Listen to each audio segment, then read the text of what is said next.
Now, the next topic, we will see self-induction due to long solenoid, mutual induction due to two concentric rings, and mutual induction due to two long coaxial solenoid.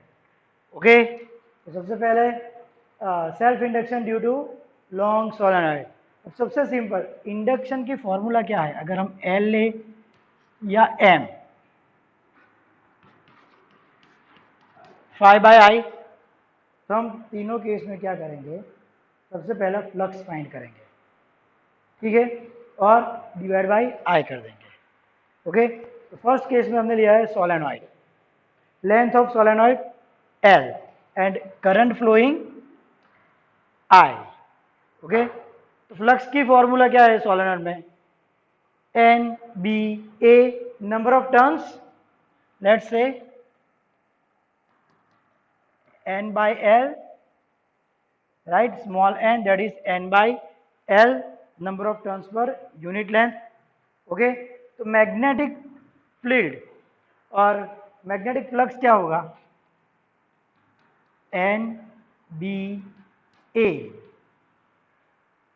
Clear, तो magnetic field inside the solenoid क्या है, उसकी formula mu zero N I, small N, okay, mu zero N I, और area क्या आएगा, A, okay, A रखते हैं, N. Now see, N means N by L, N का मतलब क्या है, N by L, capital N by L I A, ये आ गया हमारा N square mu zero I A. Clear,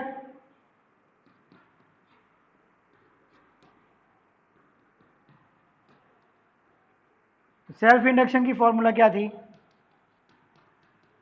five by I. Clear, so what is flux, N square mu zero I A by L, I will get cancel, so magnetic flux that will be equal to n square mu 0 a upon l। Clear, area की जगह पर लिखना है तो हम पाई are square लिख सकते हैं। तो what is the self induction of long solenoid, n square mu 0 a by l। Clear? Okay, so this was about the first topic. Note it down.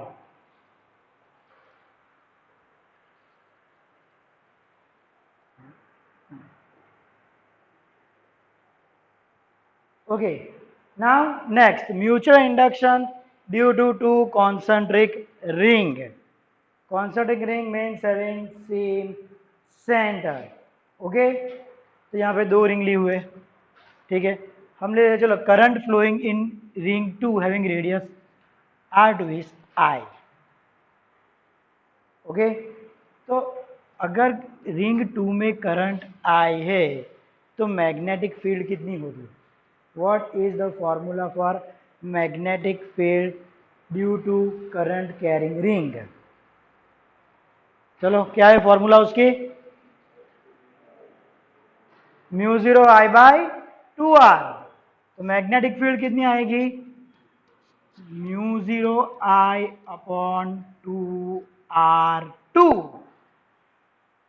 Clear, okay, so magnetic field is mu zero I by two R two. Okay, तो हमको mutual induction किसमें find करना है, ring two में, तो ring two में magnetic flux कितना होगा। ओके, एक ही रिंग है, so number of turns one, so B A. Clear,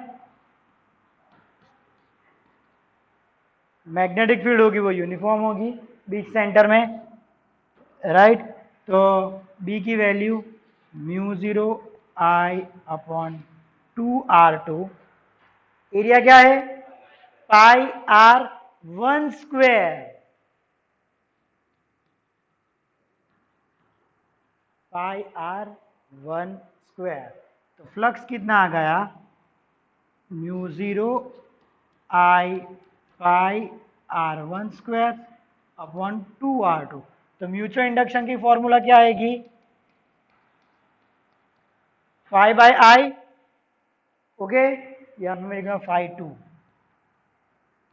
तो ये आ जाएगा M21, इसमें मैं डिवाइड बाय आई करूँ तो I cancel, so mu 0 pi R1² upon 2R2। ठीक है, क्लियर। अब मेरे को M12 फाइंड करना हो तो mutual induction in 2 due to 1, sorry ये गलत हो गया, इन 1 ड्यू टू 2 है ये, और ये फ्लक्स 1 में है, ओके। अब मेरे को flux mutual induction in 2 due to 1 करना हो तो क्या करेंगे, we know that M12 is equal to M21, so उसकी वैल्यू भी यही आएगी, mu 0 pi R1² upon 2R2। Clear, this was about mutual induction due to 2 concentric rings. Now let's see the last topic for today, that is mutual induction due to 2 long coaxial solenoids. Okay, figure से आपको पता चल जाएगा। अभी एक solenoid है, उसके अंदर दूसरा है, उसकी हम लेंथ लेते हैं L, क्लियर, उसकी लेंथ हम ले लेते हैं L। Let's say that the current flowing in the outer solenoid is I, okay. तो मैग्नेटिक फील्ड कितनी होगी, magnetic field inside the solenoid mu 0 Ni। चलो हम नंबर ऑफ टर्न्स ले लेते हैं, n small n, number of turns per unit length, मतलब n, that will be equal total number of turns per unit length. तो magnetic field की formula mu 0 Ni, okay. तो ये आ जाएगा mu 0 Ni by L, n की जगह n by L, ये हो गया magnetic field inside the solenoid. अभी मैग्नेटिक फ्लक्स, फ्लक्स इन 1, तो उसकी फॉर्मूला क्या है, NBA, यहाँ पे n number of turns, clear, यहाँ पे n नंबर ऑफ टर्न्स, अगर हमको अलग अलग लें तो हम n1 और n2 कर सकेंगे, okay. So NBA, what is n, number of turns, and magnetic field, so mu 0, और लेट्स से हम ले लेते हैं n1 बाई L और n2 बाई L। तो मैग्नेटिक फील्ड ड्यू टू 1 क्या आएगी, n1 बाई L, और एरिया में सॉरी n2 बाई L, क्योंकि करंट किस में जा रहा है, सेकंड में, बराबर। Magnetic field due to solenoid 2, and flux in 1 means N1 B A1, so N1 B क्या है, mu 0 N2 I by L, और A क्या है, पाई R1²। ये हो गया हमारा फ्लक्स, ओके। अभी mutual induction in 1 due to 2, that will be phi1 upon I। तो phi1 के ये फॉर्मूला में I डिवाइड बाय करूंगा तो I कैंसल, तो M12 that will be equal to mu 0 N1 N2 pi R1² upon L, and this will be equal to M21 also, okay.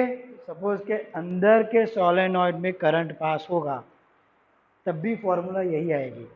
आप सोच रहे हैं R1 की जगह R2 क्यों नहीं आएगा, रीजन, जब अंदर की कॉइल में करंट फ्लो होगा तो जो मैग्नेटिक फ्लक्स होगा उसका एरिया इतना ही होगा, मतलब जब अंदर की कॉइल में फ्लक्स हो तो फ्लक्स कितना आएगा, ये है उसकी फ्लक्स, ठीक है, तो अभी जब हम फ्लाई 2 फाइंड करेंगे तो उसमें एरिया हम पाई R1 स्क्वायर ही लेंगे, क्योंकि मैग्नेटिक फील्ड लाइन जो है इतने एरिया के अंदर ही है, इसके बाहर नहीं है। सेम चीज यहाँ पे, अगर करंट सेकंड में है या फर्स्ट में हो, दोनों में फॉर्मूला सेम ही आएगी। रेडियस कौन सा लेंगे हम इसमें, smaller solenoid. Clear? This was about the 3 topics: self induction due to long solenoid, mutual induction due to 2 concentric rings, and mutual induction due to 2 long coaxial solenoid. Okay, so just note it down.